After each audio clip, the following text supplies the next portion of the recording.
आप सभी के बीच में आए हैं। तो बहुत लोगों का ये कमेंट आ रहा था बार बार कि भैया कुछ ऐसे हम लोगों को जानकारी दीजिए मोटिवेशनल, या कुछ ऐसे लाइए कि जैसे हम लोग को जो है आगे करियर में हम लोग को जो है टारगेट सेट करने के लिए कुछ मिल सके। तो आज हम जो आए हैं, सामने जो भैया बैठे हुए हैं ये जो है बहुत सीनियर है और ये अभी फ़िलहाल जो है जॉब कर रहे हैं। तो जो है इनसे हम जानेंगे और आप सभी के बीच में एक एक बात डिस्कस किया जाएगा, जिससे आप सभी को आगे जो भी आने वाला समय है, चाहे वो आप नर्सिंग के कोई भी कोर्स कर रहे हैं, चाहे जीएनएम हो या बीएससी नर्सिंग, उसमें बहुत ज़्यादा आपको जो है एक रास्ता, एक वे मिल जाएगा। तो चलिए वेलकम। तो भैया आपको यहाँ पे वेलकम है। हमारे जो भी सब्सक्राइबर है उनके तरफ से आपको यहाँ पे बहुत बहुत स्वागत है। हमारे जितने भी सब्सक्राइबर हैं जान जाए कि भैया जो है कैसे क्या है। हाँ, सभी को मेरा तो बता ही दिया है, इंट्रोडक्शन दे दिया है। मतलब मैं अभी अंडर गवर्नमेंट में जॉब पे हूँ और नर्सिंग ऑफिसर ही हूँ ग्रेड ए पे। तो बाकी तो बता ही दिया भैया ने। और अभी हम आज ये आप लोगों के बीच में आए हैं, इन लोगों ने, इन भैया ने जो टाइम दिए हैं हमको बताएं कि ऐसी ऐसी बात हम आए। तो आपको ये बता रहे कि इसका जीएनएम प्लस बीएससी का क्या जॉब अपॉर्चुनिटी है, किस पे ज़्यादा फोकस करना चाहिए, स्टडी कैसे करनी चाहिए, तो हम आपको थोड़ा डिटेल में एक्सप्लेन करेंगे। तो फिलहाल मैं आप सभी को बता दूं कि भैया अभी जो है एज ए परमानेंट जो है स्टाफ नर्स ए पर पोस्ट पर जो है परमानेंट में पोस्टिंग है। तो फिलहाल जो है हम लोग जानने वाले हैं कि मतलब आप जो है कोई अदर स्टेट से किसी दूसरे स्टेट में जॉब का जो है प्रोसेस क्या होता है, उसके बाद जो है कैसे आप लोग को कितना मार्क्स चाहिए, अगर रिटेन से अगर आपका जॉब वैकेंसी आ रहा है तो वहाँ पे क्या कितना मेहनत चाहिए, दूसरी चीज़ें है कि अगर मेरिट है तो उसमें कैसे प्रोसेस होगा, तमाम ऐसे बातों पर चर्चा करने वाले हैं। तो चलिए जानते हैं सबसे पहले कि भैया जो है किस मतलब बिहार में जॉब कर रहे हैं। तो ये बिहार होम स्टेट से ही हैं या किसी अदर स्टेट से हैं? मैं अदर स्टेट से हूँ और अभी बिहार गवर्नमेंट में स्टाफ नर्स ग्रेड ए पे हूँ। और ये वैकेंसी होम स्टेट, उसके अंदर अदर स्टेट का भी अप्लाई कर सकते हैं, ऐसा नहीं है, अदर स्टेट भी आ सकते हैं। और अदर स्टेट में इधर जैसे बिहार के कैंडिडेट हैं वो आउट ऑफ स्टेट से, बहुत सारे कैंडिडेट आउट ऑफ स्टेट से नर्सिंग करते हैं, तो उनका भी मन में बहुत सारा डाउट रहता है कि हम लोग कैसे क्या करेंगे, अदर स्टेट का रजिस्ट्रेशन रहेगा तो होम स्टेट में आएंगे तो हमको क्या प्रोसेस रहेगा। तो उसमें आपको कोई डाउटफुल नहीं रहना है। इसमें होम स्टेट में आप अदर स्टेट से ट्रांसफ़र करवा सकते हैं और अपने होम स्टेट में जॉब के लिए अप्लाई कर सकते हैं। तो उनके लिए आप कैटेगरी में, अगर होम स्टेट की वैकेंसी तो उसमें आप कैटेगराइज अलग अलग, जनरल का जनरल में, ओबीसी का ओबीसी में, एससी एसटी जो भी कैटेगरी होगा उसमें आप अप्लाई करेंगे तो आपको पूरा 100% बेनिफिट मिलेगा और उसमें कोई डाउट नहीं है। तो ये तो बातें भैया यहाँ पे बता दी आप सभी को कि मतलब आप अदर स्टेट से हैं या होम स्टेट से है, दोनों में जो है आप अप्लाई कर सकते हैं। बट सबसे इम्पोर्टेंट बातें जो यहाँ पे ये आती है सामने निकल के कि जो रजिस्ट्रेशन है, अगर मान गए कि कोई अदर स्टेट से बिहार में अप्लाई करना चाहता है तो उसको कितना दिन का जो है प्रोसेस रजिस्ट्रेशन में लग जाता है?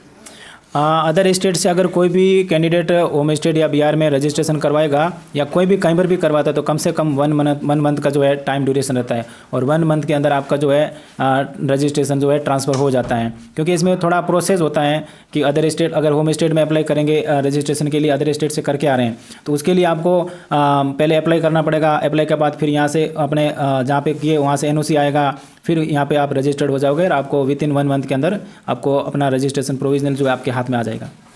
तो यहाँ पे तो भैया बता दिए कि मतलब एक जो है मंथ आपका लग सकता है या उससे जो है थोड़ा सा ज़्यादा या उससे जल्दी भी हो सकता है।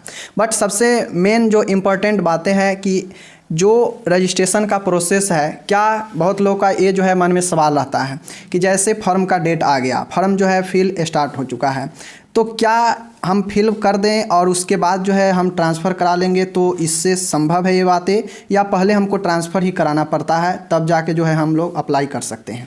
इसमें डिपेंड करता है वैकेंसी के ऊपर। अगर वैकेंसी में आपको पर्टिकुलर स्टेट का अगर रजिस्ट्रेशन मांगा है तो उसी टाइम आपको डॉक्यूमेंट सबमिट करने के लिए, अपलोड करने के लिए बोला गया तो अपलोड आपको करना पड़ेगा और आपके हाथ में होम स्टेट का रजिस्ट्रेशन होना अनिवार्य होगा। अदरवाइज कई स्टेट ऐसे होते हैं कि उसमें आपको रजिस्ट्रेशन आपके पास नहीं है फिर भी आपको अप्लाई कर सकते हैं और आप उसमें एलिजिबल होंगे, लेकिन उसमें आपका टाइम ड्यूरेशन रहेगा कि जब आपको काउंसलिंग या मेरिट बेस पे हो रहा है या रिटर्न हो रहा है, रिटर्न होने के बाद में जब आपका डॉक्यूमेंट वेरीफाई होगा तो उस टाइम में आपको अपना होम स्टेट उसी स्टेट का रजिस्ट्रेशन होना अनिवार्य है। और इसमें अगर काउंसलिंग हो उसी टाइम आपको कंप्लीट अपने पास डॉक्यूमेंट होना जरूरी है होम स्टेट का, उसी पर्टिकुलर स्टेट का जिस स्टेट में आपने अप्लाई किया है। और सेंट्रल गवर्नमेंट में आपको आप किसी भी स्टेट से आप पास आउट हैं तो उसमें आपको ज़रूरी नहीं है कि आप यूपी से हैं या बिहार से हैं या दिल्ली से हैं, तो आप अप्लाई कर सकते हैं। एम्स हुआ सेंट्रल गवर्नमेंट का, आपका ये SIC, रेलवे, DSS भी हो गया, बहुत सारी वैकेंसीज जो आती है उसमें आप अप्लाई कर सकते हैं। लेकिन स्टेट में पर्टिकुलर स्टेट के लिए आपको वहाँ का रजिस्ट्रेशन होना अनिवार्य है। तो आप लोग को ये भी समझ में आ गया कि मतलब जो आप अप्लाई करेंगे तो जो है वो आपका स्टेट और गवर्नमेंट जो सेंट्रल है और जो स्टेट गवर्नमेंट है दोनों में जो है आप अप्लाई कर सकते हैं। वो डिपेंड करता है वैकेंसी में क्या दिया गया है कि करेंट का होना चाहिए रजिस्ट्रेशन, या जो है आप अपना पीछे वाले पर भी जो है कर सकते हैं और उसके बाद काउंसलिंग तक अपना जो है ट्रांसफ़र करा लीजिए। तो ये तो हो गई बात है कि आप रजिस्ट्रेशन दूसरे स्टेट का है तो एट ए टाइम जब वैकेंसी आए तो कैसे हो सकता है, तो ये निर्भर करता है वैकेंसी पर कि क्या मांगा गया है। अब दूसरी चीज़ें हम बात करते हैं कि जो जॉब होता है, बहुत सारे लोगों का ये मन में सवाल रहता है कि बॉयज़ और गर्ल्स का कितना % जो है वैकेंसी रहता है। इसमें अलग अलग स्टेट का अलग अलग ये रहता है। अभी बिहार में ऐसा कुछ नहीं कहा गया कि इतना % बॉयज़ रहेगा, इतना % फीमेल रहेगा, इसमें कोई वो नहीं बोला गया। लेकिन इसमें अगर 200 वैकेंसी है तो 200 में आप मेल फीमेल बराबर कैंडिडेट अप्लाई कर सकता है और जो मेरिट पे आएगा उसको ले लिया जाएगा। तो इसमें मेल फीमेल का कोई कैटेगराइज नहीं है। अदर स्टेट में यूपी में 90-10 का है, राजस्थान के अंदर चले जाओगे तो वहाँ पे 50-50 का है। और बाकी सेंट्रल गवर्नमेंट में अगर आप all India institute of medical science AIIMS अगर उसमें चले जाएंगे तो वहाँ पे आपको 80-20 का ये रेशियो देखने को मिलेगा। तो 80% आपको महिला का रिजर्व रखा गया है और 20% मेल का जो है पुरुष का जो है रिजर्व रखा गया है। तो उसमें आपको अब 80% में तो उसके लिए उस हिसाब से उसको सीटों को कैटेगराइज किया गया है। चलिए, तो ये तो बातें हो गई कि बॉयज़ का कितना सीट हो सकता है और गर्ल्स का। अब हम यहाँ पे बात करते हैं, सबसे इम्पोर्टेंट चीज़ें है कि बॉयज़ का जॉब इस क्षेत्र में, नर्सिंग क्षेत्र में कितना ज़्यादा होने की संभावना होता है अगर कोई नर्सिंग का कोर्स करके रखा है तो। इसमें बॉयज़ का अगर कैटेगरीज के अंदर नहीं बांटा गया कि रिजर्व में नहीं रखा गया मेल और फीमेल का, तो बॉयज़ का चांस तो है। उसमें बॉयज़ गर्ल्स का ऐसा कुछ डिफरेंस तो नहीं है, बट जो कैटेगरी में आएगा उनके लिए उसको मेरिट बेस पे उसको मेरिट पे ले लिया जाएगा। तो अदर स्टेट हो चाहे कहीं पर भी हो, अदर स्टेट में अगर आप अप्लाई करते हैं तो वहाँ तो जनरल कैटेगरी में आप अलग होंगे, तो जनरल कैटेगरी में आपको काउंट किया जाएगा। तो उसमें आप चाहे बॉयज़ हो चाहे गर्ल्स हो चाहे वो कौन सी भी कैटेगरी का हो, अदर स्टेट में जाएंगे तो आपको जनरल कैटेगरी फाइट करना पड़ेगा। चलिए, तो ये तो यहाँ पे भैया आप लोग को क्लियर कर दिए कि अदर स्टेट से आप किसी भी स्टेट में जाएंगे तो जनरल में होंगे ही होंगे। अब हम यहाँ पे जानते हैं कि एक एवरेज मानकर चला जाए तो सेफली मार्क्स जो है कितना % हो सकता है GNM या BSc नर्सिंग में जो आपको जॉब दिला सकता है। एवरेज अगर बात की जाए तो होम स्टेट के अंदर या किसी भी कहीं पर भी रहो तो 80+ मार्क आपका इंपॉर्टेंट है। 80+ रहेगा तब आप एक सेफ एरिया में रहेंगे कि मेरा सिलेक्शन % बेस पे हो सकता है। 80+ जनरल कैटेगरी का, जनरल कैटेगरी का 80+ होना चाहिए, कम से कम 80+, तो 80+ होना जरूरी है। अदर की बात की जाए तो आपका OBC रहेगा, OBC में आप बता दें कि 75+ होना जरूरी है। और SC ST लगभग आजकल में सब इक्वल रैंक रहता है, तो 75+ या 70 के अबव मिनिमम तो होना ही ज़रूरी है, तभी आप उसमें अपने होम स्टेट की बात कर रहा हूँ। अदर स्टेट में तो आपको बता दिए जनरल कैटेगरी का 80+ है, लेकिन होम स्टेट में तो 70+ मार्क होना बहुत ज़रूरी है। तो चलिए, जो लोग ये सोच के पढ़ते हैं कि हमें सिर्फ पास होना है तो भैया जो बताए हैं फॉलो ज़रूर कीजिए, क्योंकि भैया इस जो प्रोसेस है गुजर चुके हैं तो इनको सारा चीज़ें यहाँ पे पता है कि कैसे क्या होना चाहिए। क्योंकि ये एक्चुअली दूसरे स्टेट से आते हैं तो इनको जनरल कैटेगरी में ही ये अप्लाई किए होंगे। तो भैया से हम आंकड़ा ये जानना चाहते हैं कि भैया का जो है कितने आसपास में मार्क्स पर जो है ले लिया गया था। मेरा एवरेज 85 मार्क्स था टोटल। तो इंटर्न प्लस करके ना, इंटर्न आजकल इंटर्न हटा दिया है और बिहार गवर्नमेंट या अदर स्टेट में भी इंटर्न को ऐड नहीं करते हैं। तो इंटर्न को हटाने के बाद मेरा जो मार्क्स था वो 82 था, टोटल 82 था, 82 पॉइंट कुछ था, 82.50 के समथिंग। तो मेरा उस पर हुआ है सिलेक्शन जनरल कैटेगरी में। Without experience? विदाउट एक्सपीरियंस, हाँ। एक्सपीरियंस की अगर बात की जाए तो होम स्टेट वालों को ही एक्सपीरियंस अलाउ किया जाता है, वो भी कॉन्ट्रैक्ट बेस पे।